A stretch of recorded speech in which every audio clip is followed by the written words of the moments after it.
Test மேட்ச்னு சொன்னாலே அது ஏன் ஸ்பெஷல்னா ஒரு பிளேயரோட டெக்னிக்கையும் அந்த பிளேயர்ஸோட கிரிட்டையும் டெஸ்ட் பண்றதுனால தான்.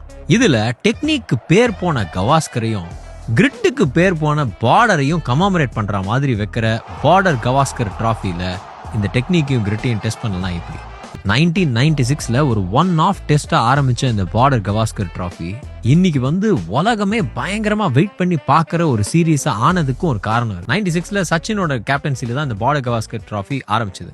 அந்த ஒன் ஆஃப் டெஸ்ட இந்தியாவும் ஈஸியாவே வின் பண்ணிட்டோம். அதுக்கு மெயின் காரணம் நயன் மோங்கியாவோட செஞ்சுரி. நயன் மோங்கியா இந்தியாக்காக பல டெஸ்ட் மேட்சஸ் ஆடி இருந்தா கூட அவர் அடிச்ச ஒரே செஞ்சுரி இந்த மேட்ச் தான். அண்ட் அதனாலேயே என்னவோன்னு தெரியல, ஆஸ்திரேலியா கூட நம்மளோட ஓவரால் ரெக்கார்ட் கம்மியா இருந்தா கூட பார்டர் கவாஸ்கர் டிராஃபி அப்படின்னு வரும்போது கொஞ்சம் பெருமையோட இருக்க மாதிரி தான் இருக்கு. ஆனா அது எல்லாம் அப்படி ஆரம்பிக்கல. 96ல இப்படி ஆரம்பிச்சிருந்தா கூட அதுக்கப்புறமா ஒரு சீரீஸும் இந்தியா ஆஸ்திரேலியா டைனமிக்ஸை மட்டும் இல்ல, நம்ம கிரிக்கெட்டோட ஃபேஸையே டிஃபைன் பண்ற மாதிரியா தான் இருந்தது.